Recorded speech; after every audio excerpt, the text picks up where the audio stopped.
Maintenant que vous avez maîtrisé le rasgado continu, bon, je sais que ça va vous donner un petit peu de fil à retordre, ou comme on disait en vieux français, ça va vous donner de la tablature.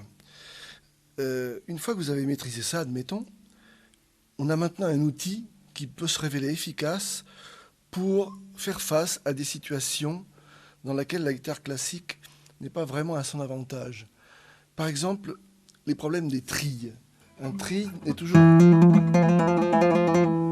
à quelque chose toujours d'un peu imparfait à la guitare, comparé à celui du piano par exemple. Si maintenant on utilise le rasgado continu pour faire ce même tri,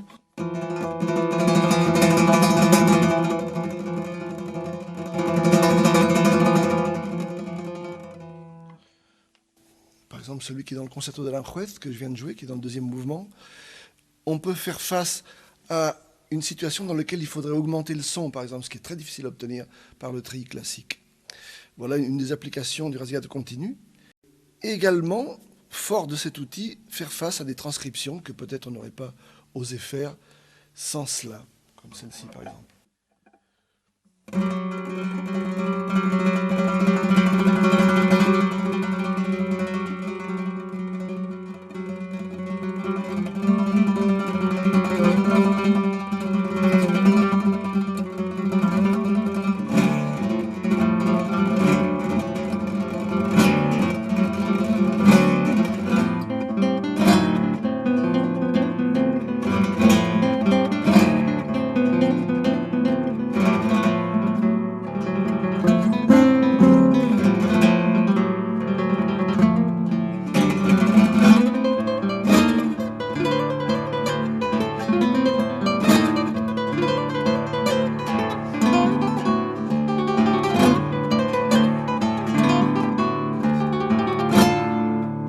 Avec cet outil donc du rasgado, bien maîtrisé, on peut faire face aussi à des situations qui sont celles qui sont écrites par les compositeurs.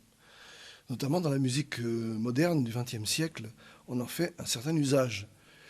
Le rasgado continu est le plus sophistiqué de tous. On verra tout à l'heure d'autres formes plus frustes, mais je pense par exemple à l'œuvre de Maurice Oana, où il en fait un grand usage. Donc, par exemple, dans Maya Malsia, qui appartient à Siljour Paré, vous avez des séquences comme celle-ci.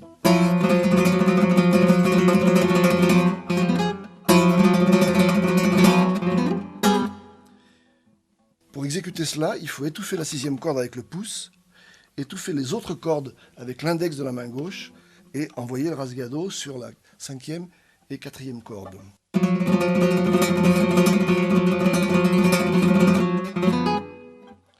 Évidemment, dans Tellure de Tristan Muraille, presque toute l'œuvre est basée sur ce type de rasgado pour des effets de type spectral.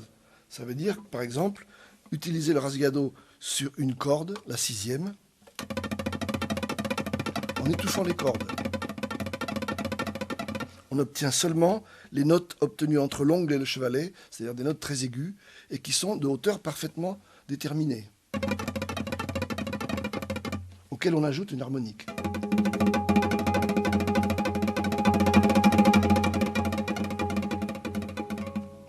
C'est un timbre très particulier qui a été utilisé aussi par Maurice Oana dans le concerto à la fin du premier mouvement.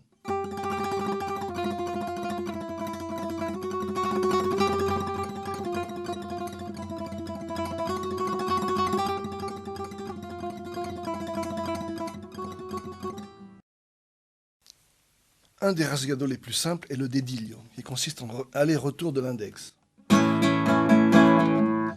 Le dediglio n'est jamais utilisé, ou vraiment très rarement seul. Il est toujours en combinaison avec d'autres éléments, d'autres doigts.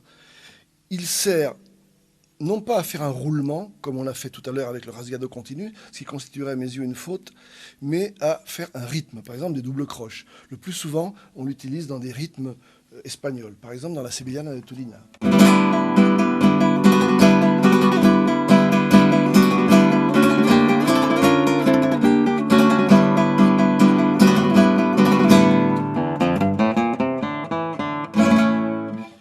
Il faut bien tourner le poignet et faire des allers-retours comme ceci, en prenant toujours la même règle, plutôt la basse en descendant et plutôt les aigus en montant. Ce qui lui donne un grain. Si on faisait le dédilio sur toutes les cordes, ça serait extrêmement vulgaire. Donc il est déjà un peu plus sculpté, si on veut, quand on en fait. En fait, tout le travail du guitariste classique, c'est d'alléger le rasgado, le rendre plus raffiné, plus travaillé, et utiliser tous les timbres possibles, et donc enrichir la palette de timbres du rasgado, et pas se livrer à des rasgados trop simples. Voilà, c'est notre travail, notre but, en fait.